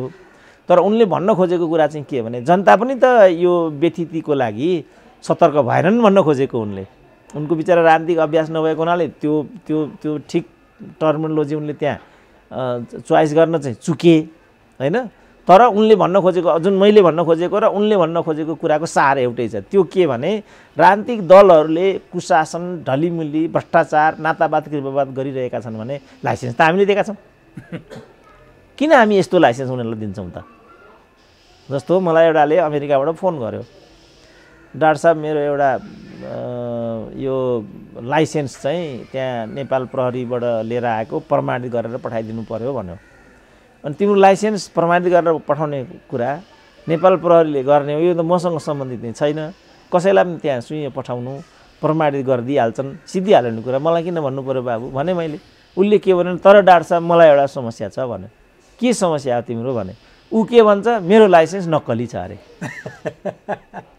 भनेपछि नेपाल सरकारको नक्कली लाइसेन्स लिएर अमेरिका जाँदा रहेछन् मान्छे, किनभने युनिभर्सिटीको प्रमाणपत्र पनि नक्कली लिएर गएको पुष्टि भइसकेको। त्यहाँ 10 वर्ष अगाडि एउटा युनिभर्सिटीको ट्रान्सक्रिप्ट अमेरिकन एम्बेसीमा गयो भिसा क्रममा। जाँदाखेरि अमेरिकन एम्बेसीलाई शङ्का लाग्यो कि यो ट्रान्सक्रिप्ट चाहिँ नक्कली हुनसक्छ,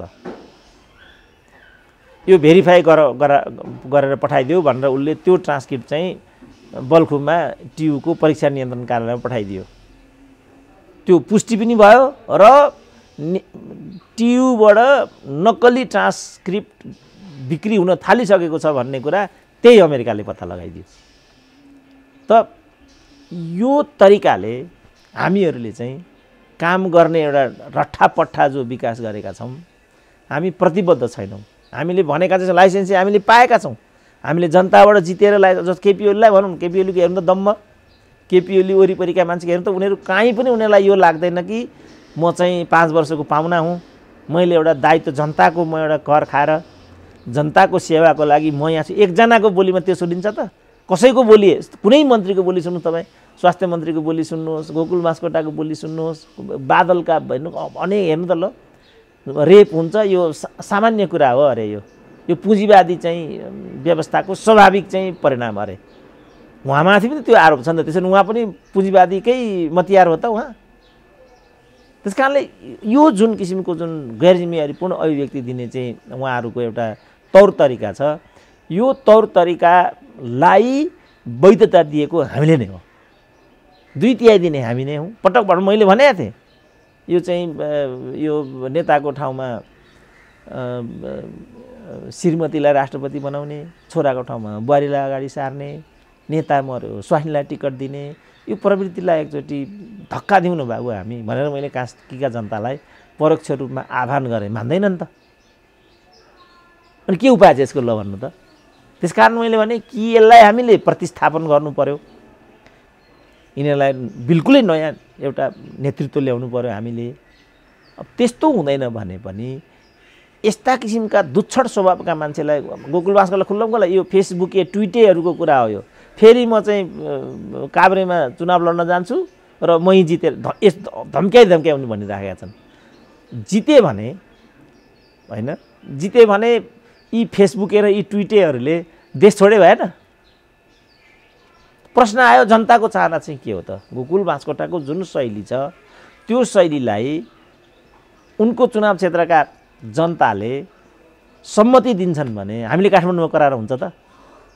त्यस कारणले यो सही हो कि गलत हो, हामी नै उठ्नु जाग्नु पर्यो नि त। तर नि डाक्टर साहब, अब लोकतन्त्र छ भन्छौँ हामी, 62-63 मा आन्दोलन गऱ्यौँ, लोकतन्त्र पनि ल्यायो, गणतन्त्र पनि ल्यायो। अब लोकतन्त्र र गणतन्त्रमा सत्ता पक्षले बाटो बिरायो अथवा गलत काम गर्यो भने त्यसको विकल्पमा प्रमुख प्रतिपक्षहरू हुन्छन्, अरू पार्टी हुन्छन्। तर यहाँ त त्यो अवस्था पनि छैन। प्रमुख प्रतिपक्ष खोज्ने भने प्रमुख प्रतिपक्ष त भेटिँदैन। आज एउटा पत्रिकाले कभर स्टोरी नै बनाएको थियो, कुम्भकर्णको निद्रामा प्रमुख प्रतिपक्ष भनेर। त्यो अवस्था छ।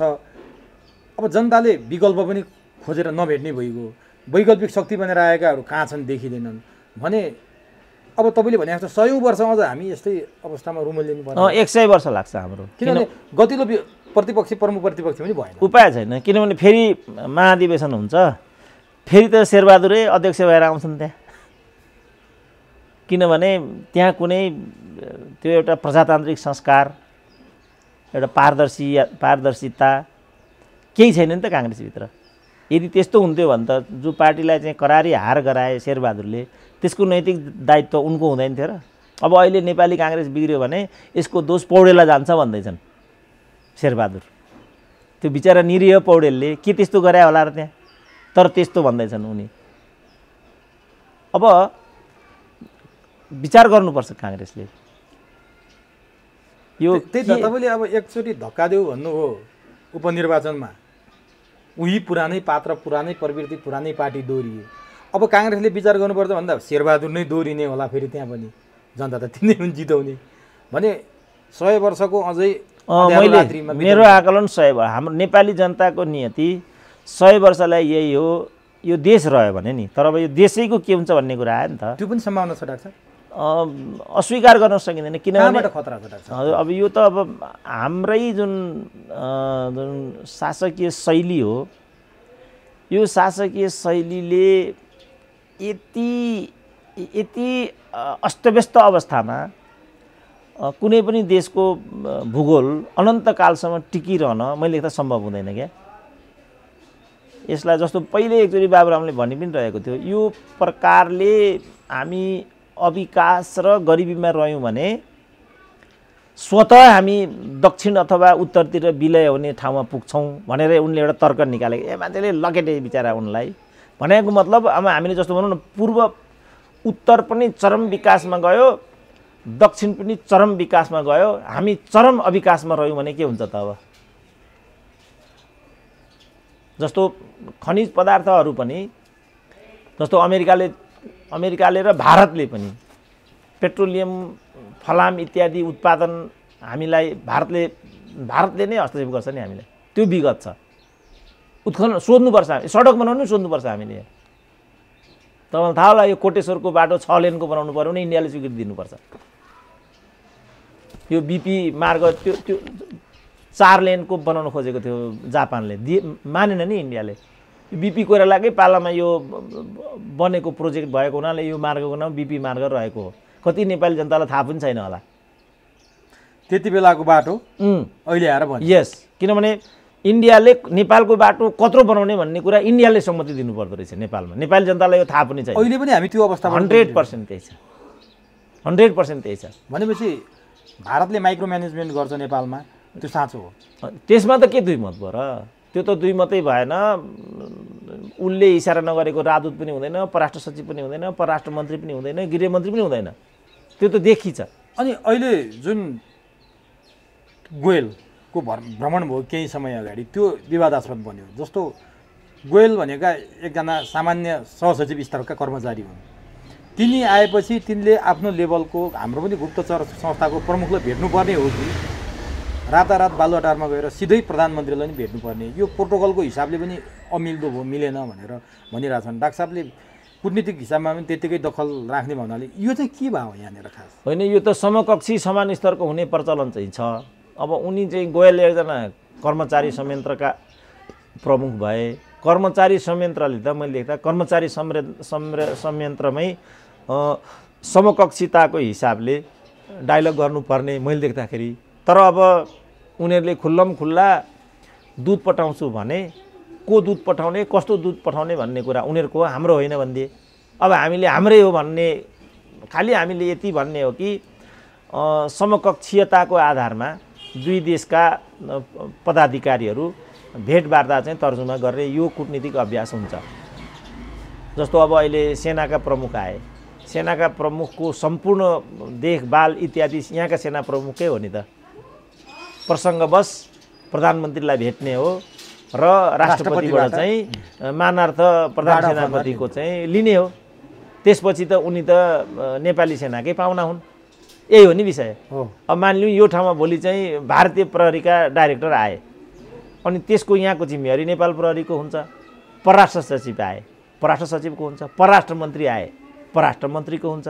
प्रधानमन्त्री आए, यही हो नि त। तर गुप्तचरको प्रमुखलाई सम्पूर्ण काम चाहिँ प्रधानमन्त्रीबाट भयो भेट्ने, त्यो चाहिँ अलिकति असहज माने नेपाली जनताले। त्यो पनि अघि भनिहाल्नु भयो, ब्लकेटको बेला तपाईँहरू सबैको समर्थनमा हाई भएका केपी ओली, भारत विरोधी छवि बनाएका केपी ओली, त्यो पनि भारतको अगाडि सिधा आँखाले कुरा गर्ने मै मात्रै हुँ भनेर बारम्बार सार्वजनिक रूपमै बोलेका प्रधानमन्त्री केपी ओली आज गुप्तचर संस्थाको प्रमुखसँग चाहिँ त्यसरी रात परेको अवस्थामा गोप्य रूपमा भेट्दाखेरि जनताले त औँला त उठाए नि त सामाजिक सञ्जालमा यसलाई। अब यो लोकतन्त्र भनेको चाहिँ वेस्ट मिनिस्टरियल सिस्टम भनेको चाहिँ मोरल र इथिक्समा चल्ने सिस्टम हो। यसमा शक्ति प्रयोगको गुन्जाइस हुँदैन, यसमा कसैलाई गलत्याउन सकिँदैन। जस्तो ट्रम्पलाई वास्तवमा ट्रम्पको शासकीय शैली त स्वेच्छाचारी थियो र उदण्डतापूर्ण पनि थियो। अमेरिका जस्तो मुलुकको राष्ट्रपतिले गर्ने खालको कार्यशैली उनको थिएन भन्ने कुरा म पनि भन्न सक्छु। तर अमेरिकी जनता त्यो सहन त 4 वर्षको लागि अभिशप्त थिए नि, बाँकी विश्व पनि अभिशप्त थियो। अहिले यहाँ पनि यही कुरा हो। वास्तवमा यिनको कार्यशैली मिलेको छैन, यिनीहरू लोकतन्त्रको उपहास गरेका छन्, यिनीहरूमा विनयशीलता छैन, यिनीहरूमा डेमोक्रेटिक आचरण र संस्कार छैन। त्यो कुरा चाहिँ हामी भन्न सक्छौँ।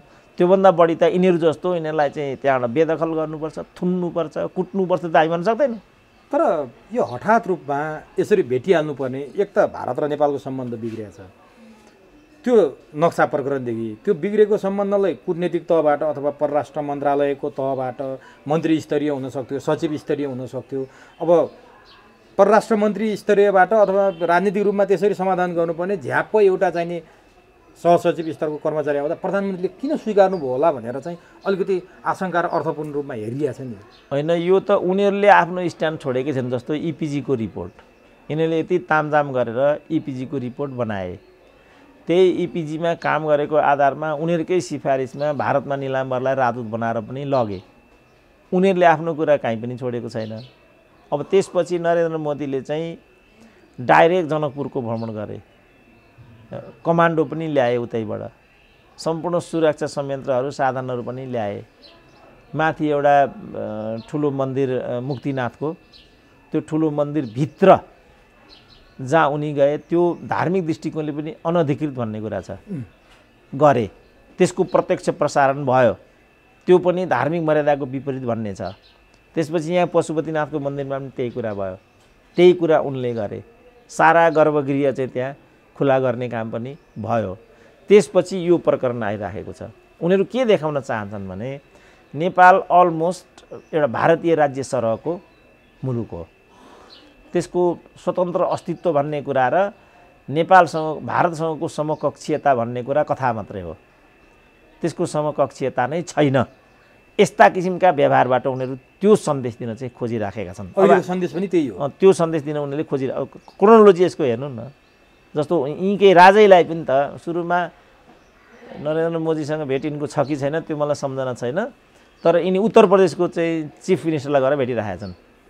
आदित्यनाथलाई भेटे ले हेर्नुहोस्, यिनीहरू एज ए होलै तिमीहरू राज्य सरहका हो, तिमीहरू चाहिँ हामी सरहको, तिमीहरूले व्यवहार पनि पाउँदैनौ, तिमीहरू हुँदा पनि। उनीहरू व्यवहारद्वारा त्यो सन्देश दिइराखेका छन्। यिनीहरू बुझ्छन् कि बुझ्दैनन् त्यो फेरि? यिनीहरू अब भनौँ न, यिनीहरू त्यति त किन नबुझ्लान्, किनभने उनीहरूले नै हामीलाई सिकाएर यस्तो बनाए भने उनीहरूले यो बुझ्दैनन् भन्ने कुरा त हाम्रो मूर्खता हुन्छ। तर उनीहरू लाचार छन् बिचरा, किनभने उनीहरूले इसारा नगरिकन त, जस्तो भोजराज पोखरेलले भनेको रहेछ नि त अस्ति नै, भारतीय राजदूतसँग भेटिरहने जो पनि आउने मलाई मन्त्री बनाइदिनु पर्यो, मलाई मन्त्री बनाइदिनु पर्यो। अनि उनले भने मैं कितने को मन्त्री बना पाऊँगा, 2, 4, 5 कितने को प्रधानमंत्री बना पाऊंगा, मंत्री बना पाऊंगा। पोखरेल साहब देखिए तो आप लोगों का नेता। यो कुरा सत्य हो। त किन उनले इशारा नगरिकन यो गिरिजा प्रसाद कोइरालाका पालामा जब वामदेवले पार्टी विभाजन गरेर गिरिजासँग सानो सरकार बनाए, त्यो बेला 5-7 जना मन्त्री गिरिजाले यिनलाई दिने क्रममा एकजना वामदेवकै खेमाका एकजना नेता थिए, पुरानै नेता थिए, तिनलाई पनि मन्त्री बनाउने भन्ने कुरा भयो। अब मन्त्री नै दिन सक्ने अवस्था भएन, तर राज्य मन्त्री, विदेश कार्यभार सम्हाल्ने गरी राज्य मन्त्री, विदेश मन्त्रालय गिरिजाले नै समातेको थियो, त्यसमा उनलाई राज्य मन्त्री राखिदिनु पर्यो भनेर चाहिँ गिरिजालाई वामदेवले रिक्वेस्ट गरे। गिरिजाले पनि हुन्छ भने, किन ती मान्छे पनि अलिकति त्यस्तै खालका भएका कारणले हुन्छ भन्थे, तर इन्डियाले मानेन। त्यस कारणले परराष्ट्र मन्त्री भयो, परराष्ट्र सचिव भयो, राजदूतहरू भए, गृहमन्त्री भयो, प्रहरीको आइजी भयो, तपाईँ उताको त्यसैलाई माइक्रो म्यानेजमेन्ट भनेको यिनीहरूले तपाईँ कल्पना गर्न सक्नुहुन्न, सम्भव छैन। हामी देख्दाखेरि एउटा नेपाली नेता मन्त्री भएको देख्छौँ, एउटा नेपाली मान्छे राजदूत भएको देख्छौँ। होइन, निलामरकै ठाउँमा त यिनीहरूले त पार्टीको अर्को नेतालाई, एउटा बिरामी नेतालाई उपचार पनि हुन्छ, राजदूत पनि। यिनीहरू त त्यहाँ त सबै हाम्रो शैलजा चाहिँ डिप्रेसनमा गइसकेकी थिइन्, राजदूत बनाएर उहाँ पठाउनको लागि तयारी गरिरहेको थियो यिनीहरूले। हाम्रो यो दीप कुमार उपाध्याय भनेको त्यहाँ चुनाव हारेका चिन्नुहुन्छ नि, चिन्छु राख्छ। यिनीका हारुवा नेताहरूको रिटायर त्यो चुनाव नआउँदासम्मको त्यस रूपमा उनीहरूले चाहिँ अब, तर उसले इसारा गरेको हुनुपर्छ, उसले इसारा नगरिकन राम कार्कीको त रोकिदिएको थियो नि त, मानेन, भएन, हुँदै हुँदैन, उनीहरूले नबनिकन हुँदैन, हुनै सक्दैन। भने केपी ओली प्रधानमन्त्री बनिसकेपछि जुन कुराको क्रोनोलोजिकल्ली डाक्टर साहबले यहाँ व्याख्या गर्नुभयो त्यो क्रमभङ्गता हुन्छ र केपी ओलीले आफ्नै प्रकारको राष्ट्रवादी छवि प्रदर्शन गर्छन् र आफ्नै हिसाबले सबै कुरा गर्छन्, उताको रिमोट बन्दैनन् भन्ने मान्छेलाई अपेक्षा थियो नि त। त्यही लयमा त्यही गतिमा केपी ओली पनि गए भन्न थाल्यो हो डाक्टर साहब? होइन, त्यो नै होइन। उनले जुन नाकाबन्दी विरुद्धको जुन एउटा ढकोसला खडा गरेका थिए त्यो नै प्रपञ्च हो कि भन्ने छ अहिले चाहिँ। त्यो प्रपञ्च तिमी गर, नेपालीहरू चाहिँ उग्र भारत विरोधी छन्, त्यो नाममा तिमी एउटा जनमत लिएर आऊ र हाम्रो अनुकूलको शासन प्रशासन गर भन्ने प्रपञ्चको मञ्चन चाहिँ नाकाबन्दीको प्रकरण हो कि भन्ने अहिले मान्छेको इम्प्रेसन त्यता छ। आकलन त्यो हुन थाल्यो। त्यो किनभने अब उनले चाइनासँग यहाँ गर्छु त्यहाँ कुनै कुरा भएन नि त। अहिले चाइनासँग गर्छु भनेका 10वटा चाहिँ सम्झौताहरू थिए, कुनै पनि अगाडि आएन नि त।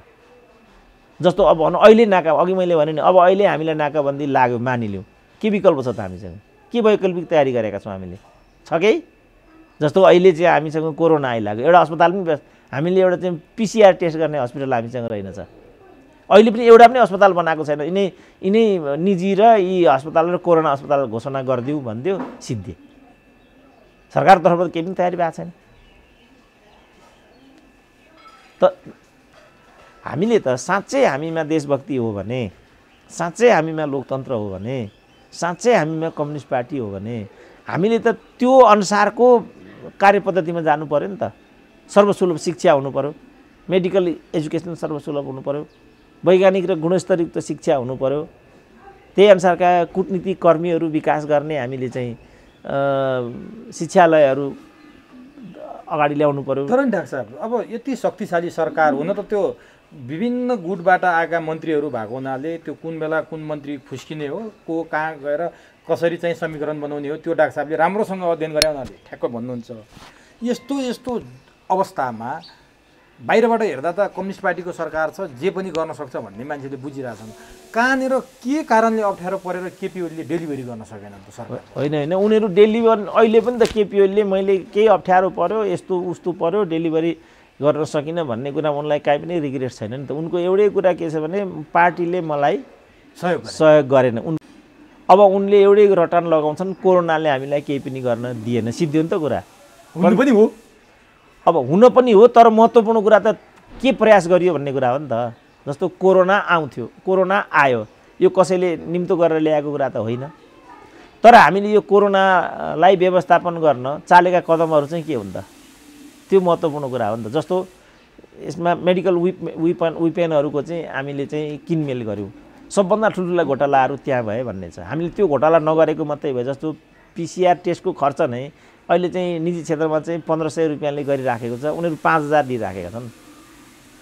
यो यो यो यो लो ठिक छ, यो निजीले 15 दिएको भनेपछि त्यहाँ पनि फाइदा नराखिकन निजीले त्यो काम गरेको छैन, किनभने निजी भनेकै फाइदाको व्यापार हो भनेपछि यो त 500 मा हुँदो रहेछ नि त। पैसै लिँदा पनि 500 मा हुने व्यवसाय रहेछ नि त। 1000 त उसले नाफा राखेको छ त्यहाँ।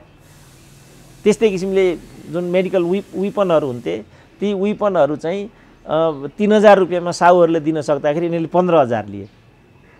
साहुले 3000 मा दियो भनेपछि अझै 1500 त्यहाँ नाफा छ भनेपछि त्यो चिज 1500 मा हामी दिन सक्दा रहेछौँ नि त। राज्यले त 1500 मा दिन सक्दो रहेछ नि त।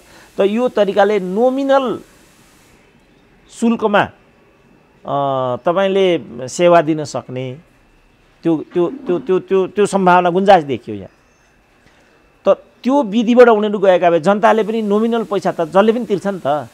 बाबु 500 तैँले तिर्नुपर्छ यसो मेन्टेनेन्सको लागि मात्रै भन्यो भने पनि मैले एकचोटि चाहिँ डाक्टर सुन्दरमणिकामा चाहिँ जचाउन गएँ 200 रुपियाँ लिनुभयो 2048 सालको कुरा हो यो 200 हो कि 150 हो के लिनुभयो अनि फेरि म एक हप्तापछि फलोअपमा गएँ अनि फलोअपको लागि 20 रुपियाँ तिर्नु पर्यो मैले त्यहाँ मैले भित्र डाक्टरलाई सोधेँ डाक्टर साहब यो 20 रुपियाँ अब सुन्दरमणि जस्तो डाक्टरले यो 20 रुपियाँ के कामले लिने मलाई एकदम ठुलो खुल्दुली भयो 100 रुपियाँ लिनु पनि एउटा कुरा हुन्थ्यो बरु लिँदै नलिएको भए पनि नलिने चलन छ भन्ने हुन्थ्यो हामीलाई खुल्दुली हुने थिएन तर 20 रुपियाँ लिएपछि चाहिँ मलाई एकदम ठुलो खुल्दुली भयो डाक्टर साहब एउटा कुरा सोधौँ भने मैले सोध्नुहोस् भन्नुभयो तपाईँले यो जुन फलोअपको 20 रुपियाँ हो यो 20 रुपियाँ चाहिँ के को लागि लिनुभएको भनेर सोधेँ मैले यो 20 रुपियाँ चाहिँ त्यो गेटमा बस्ने कर्मचारीको लागि हो भन्नु म चुप्प लागेँ 20 रुपियाँ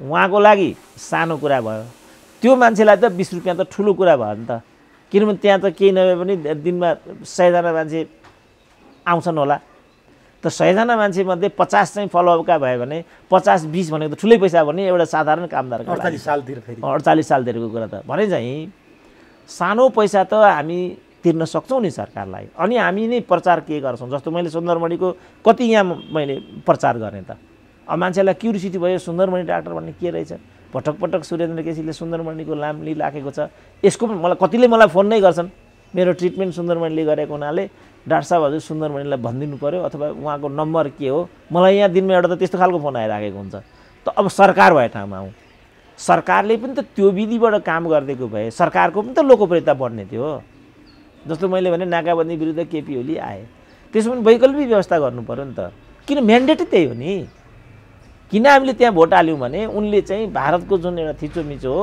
त्यसको वैकल्पिक व्यवस्था म गर्छु भन्ने नीति उनले ल्याएको हुनाले हाम्रो जस्तो अघि मैले मेक्सिकोको कुरा गरेँ नि ट्रम्पको त भने चाहिँ शैली उनको भएन त्यो शैली नभएको प्रतिक्रिया त्यस रूपमा आयो भन्ने कुरा प्रष्ट छ तर जे गर्छु भनेर जुन वर्गको कुरा उनले गरेका हुन् नि ट्रम्पले पुरातनपन्थी वर्ग white voters conservative section religion त्यहाँ हो नि त मुद्दा त ट्रम्पको त त्यहाँ त उनी विचलित छैनन् नि त हाम्रा यिनीहरू त त्यस कारण यिनले चाहिँ त्यो विधिबाट सर्वसुलभ स्वास्थ्य अहिले चाहिँ कोरोनाको सङ्कट छ ल है तपाईँहरू आत्तिनु पर्दैन म छु कोही जनता चाहिँ के भने भोकैले स्वास्थ्य नपाएर पिसिआर नभएर कोरोनाको टेस्ट नभएर उपचार नभएर कोही पनि नसके पनि त्यो ढाडस दिनु पर्दैन त ऊ टुडी खेलमा चाहिँ लाम लागेर मानिस साधारण खानपिनको कुरा गरिरहेछन् यहाँबाट भाग भनिदिइसक्यो नगरपालिका सरकारको बेजेट गरे यस्तो भनिदिइसक्यो होइन यसले गर्दा अलि फोहोर भयो इत्यादि भयो बरु वैकल्पिक ठाउँ एउटा मिलाएर गर्ने हो कि यो हो नि त भन्ने जनताको मन जित्ने तरिका त्यसरी मन जितिन्छ नि त अब भोलि चुनाव भयो भने अब के विद्या सुन्दरले फेरि यहाँ चुनाव हार्छन् भनेर मैले भनिरहनुपर्छ म लेखाइदिन्छु जितेन चुनाव उनले अब भनिरहनुपर्छ यो व्यवहारबाट कसले भोट हाल्छ भोलि विद्या सुन्दरको विरुद्धमा हाल्न मात्रै मान्छे अरबबाट आउँछ यहाँ भोलि माओवादीलाई जिताउन बेल्जियमबाट आएका थिए नि मान्छे त्यति बेला मलाई थाहा छ त्यो कुरा त्यसै माओवादीले जितेको छ किनभने माओवादीले क्रान्तिको कुरा गरेको थियो जातीय राज्यको कुरा गर्यो मधेस स्वायत्तताको कुरा गर्यो महिलाको कुरा गर्यो को कुरा गरेपछि हेट भने बेल्जियमदेखि मान्छे आएर भोट हाले नभन्दै काङ्ग्रेस एमाले र अन्य दलहरूले जति पाएका थिए ती सबैको भन्दा पनि बढी उसले प्रत्यक्षतर्फ 120 ल्याएको थियो त्यो समानुपातिक सिस्टम पनि माओवादीले नै ल्याइदिएको समानुपातिक भएर मात्रै अलिकति चाहिँ नाक जोगाउन सके नत्र भने यिनीहरू त सडकमा आइसकेका थिए नि तर अहिले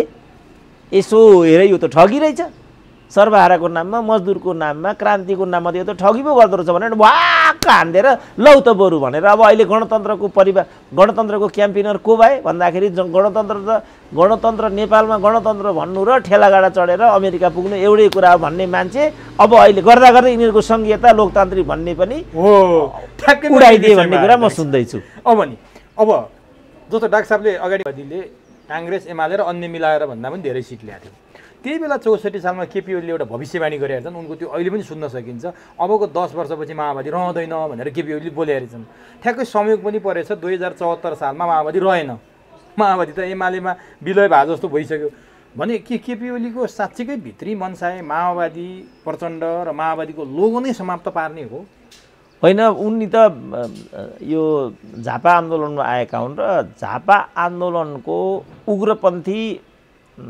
कार्यशैलीका विरोधी हुन् केपी ओली र त्यो अनुसार कम्युनिस्ट आन्दोलन अगाडि जाँदैन, यस अर्थमा माओवादी सान्दर्भिकता छैन भन्ने स्कुल अफ थटका नेता हुनु नि।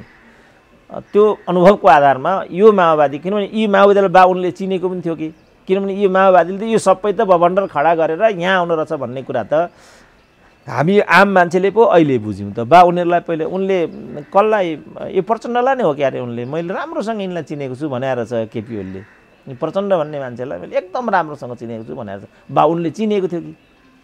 यो किन पनि भने नि डाक्टर साहब, जति बेला माओवादी उग्र रूपमा प्रस्तुत भएको थियो त्यति बेला माओवादीको सबभन्दा विरोध गर्ने केपी ओली हुन्थे र माओवादीको विरोध गर्नेहरू केपी ओली बोल्दाखेरि आनन्द महसुस गर्ने हामीले देखेकै कुरा हो।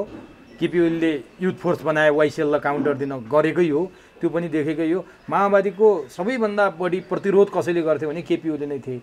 आज केपी ओलीले प्रचण्डलाई डाक्टर साहबले भने जस्तो चिनेर अथवा यिनलाई समाप्तै पार्ने हिसाबले पो पार्टी मिला हुन् कि भन्ने तरिकाले पनि बजारमा व्याख्याहरू भएको हुनाले मैले डाक्टर साहबलाई यो सोधेँ।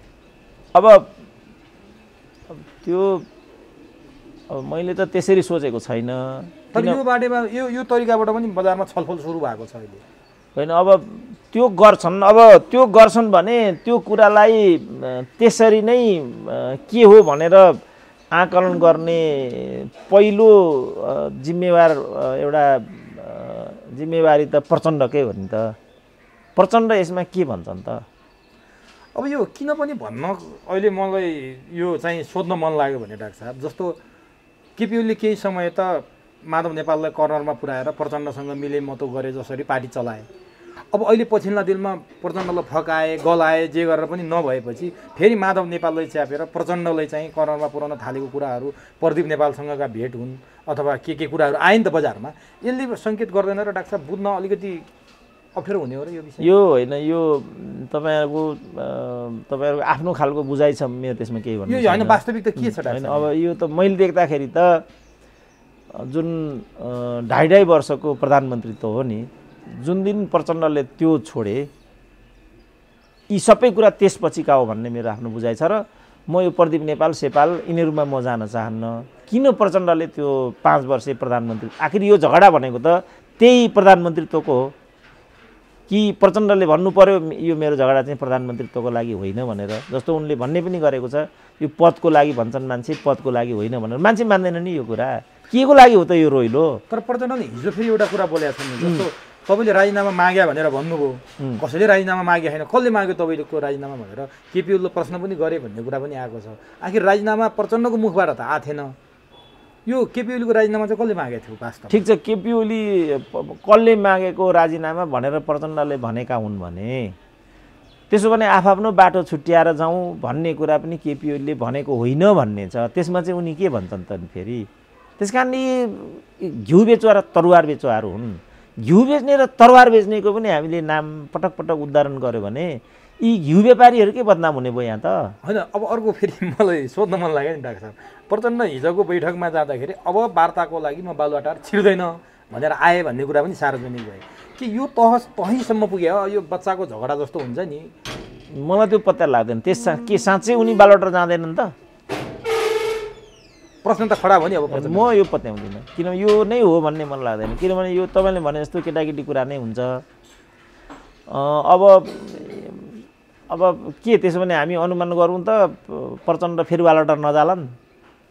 योभन्दा पहिला पनि कति दिन 12 दिनसम्म चाहिँ गएर संवाद बन्द भयो, के भन्थे होइन, खै त। त्यस कारण यस्तो कुरामा हामीले विश्वास गर्नुहुन्न।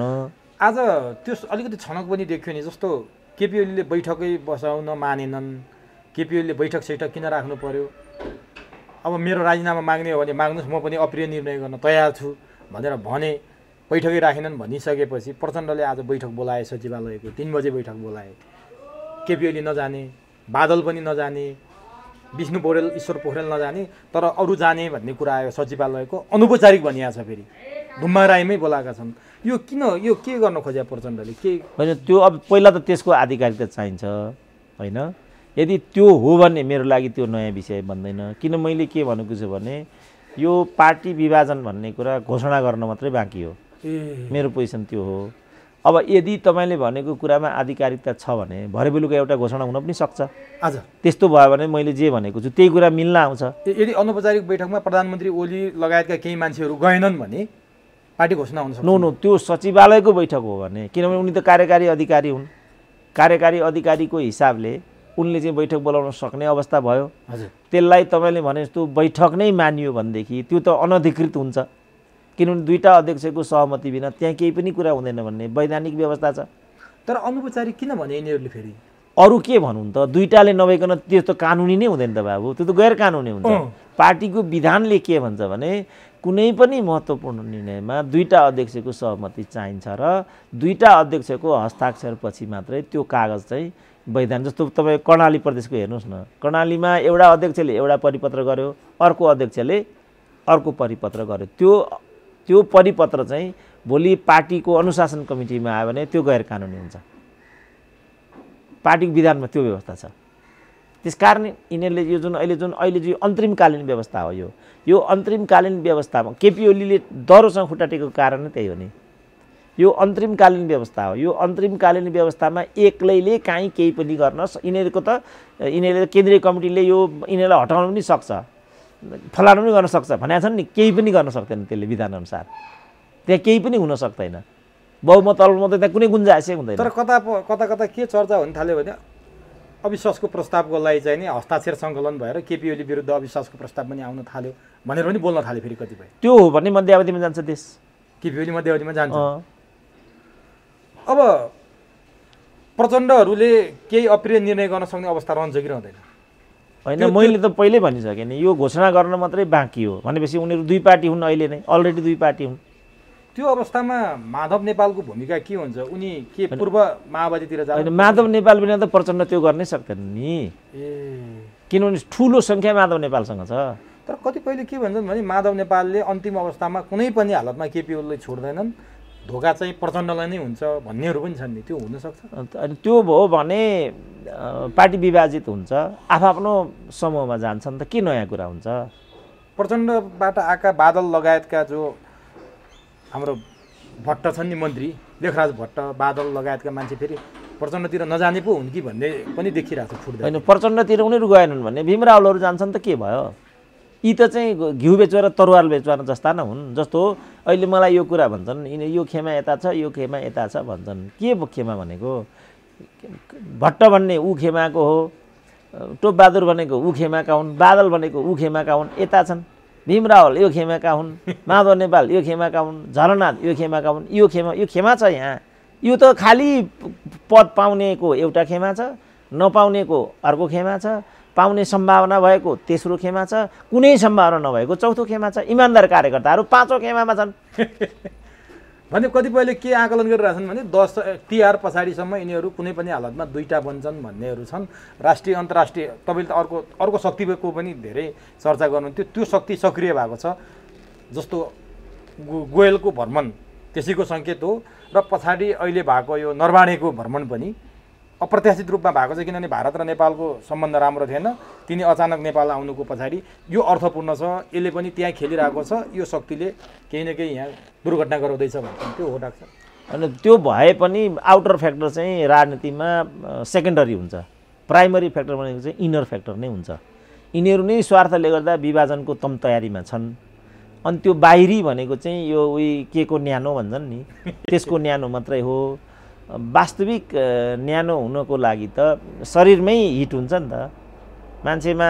जस्तो तपाईँले टोपी लगाउनु भएको छ, त्यसले हिट दिइराखेको छ, तर त्यो टोपीले दिएको हिट होइन नि त, बाहिरबाट उत्पन्न भएको हिट त्यसले त्यहाँ थुनेर राखेको हुनाले त्यहाँ हिटको अनुभूति भएको हो। त्यस कारणले यो बाहिरी एउटा अन्तर्विरोध भनेको चाहिँ टाउकाको टोपी जस्तो मात्रै हो। वास्तविक अन्तर्विरोध भनेको चाहिँ त्यहाँभित्रको तातो भने यी दलीय नेताहरू नै झगडा गर्न चाहन्छन्, पद प्रतिष्ठाको लागि लडाइँ कलह गर्छन्। अनि यो लडाइँ कलहलाई बाहिरी सपोर्टको लागि, जस्तो भनौँ न जनयुद्ध त्यहीँ बसेर गरियो, 7 सालको दिल्ली सम्झौता त्यहीँ भयो, 12 बुँदे त्यहीँ भयो। अनि रको चिफ आयो भने किन आयो भन्छन्, नरवाणे आयो भने किन आयो भन्छन्। अनि हिजो जनयुद्ध गर्दाखेरि सम्पूर्ण लजिस्टिक सपोर्ट 12 बुँदे सपोर्ट, नेतालाई सेल्टर दिएको चाहिँ कहाँ गयो नि? यी कस्तो बुद्धि भएका मानिसहरू यो देशमा बस्दा रहेछन्, कहिलेकाहीँ मलाई अचम्म लाग्छ क्या। के होइन माओवादीको लजिस्टिक सपोर्ट, माओवादीको हतियार, गोला बारुद कहाँ आएको, तालिम कहाँ आएको? त्यति बेर चाहिँ ती इन्डियन दलाल भएनन्, ती रका चिफ भएनन्, नरबाणे भएनन्, अनि अहिले चाहिँ जता पनि नरबाणे, जता पनि अहिले चाहिँ हिजो। त्यस कारणले यो यस्तो खालको बेहुदा कुरा गर्ने जुन फेज हो, मैले त्यो फेज अब गइसक्यो।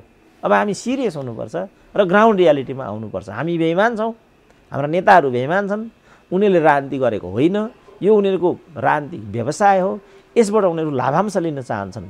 त्यसकारण मैले भन्ने गरेको छु, कतै यिनले देश त बेच्दिने होइनन्। हामीले वार्न गरेको चाहिँ त्यहाँ हो, भाइ हेर यो देश त हामीलाई धेरै प्यारो छ, तिमी हामीलाई पद नदेऊ, तिमी जे मन लाग्छ त्यो बोलेर हिँड, तर यो देश चाहिँ बेच्न पाउँदैन। हामी यो कुरामा वार्न गरेर राखेको छौँ। अहिले मान्छेलाई यसमा पनि टाउको दुखिराखेको छ र हामीलाई कहाँबाट उनीहरू साइजमा राख्न चाहन्छन् भने होइन यो पनि पदको कुरा हो। जस्तो उसको नेता छ सुरेन्द्र केसी पनि त्यही हो, जस्तो यो ऊ छ, त्यो नाम किन्ने गरिबहरूको होइन, सबै पदको लागि दौडिराखेका छन्, जस्तो उनीहरू त्यस्ता छन्। अब अहिले पनि भनौँ न, अब यी पनि भनौँ न, यीको नयाँ नयाँ तीभित्रका होइन, टोपबहादुरकै एउटा भूमिका छ, बादलकै अर्को भूमिका छ, प्रभु शाहकै अर्को भूमिका छ, लेखराज भट्टकै अर्को समूह छ, नारायण काजी पद पाइराखेका छन्, बौखलाट भएर हिँडिराखेका छन्, देखिरहेछौँ त हामी। हस् डाक्टर साहब, समय दिनुभयो, राष्ट्रको मात्र होइन अन्तर्राष्ट्रिय स्तरको समेत व्याख्या विश्लेषण गरिदिनु भयो, यसको लागि तपाईँलाई हार्दिक धन्यवाद। ल हस्, धन्यवाद।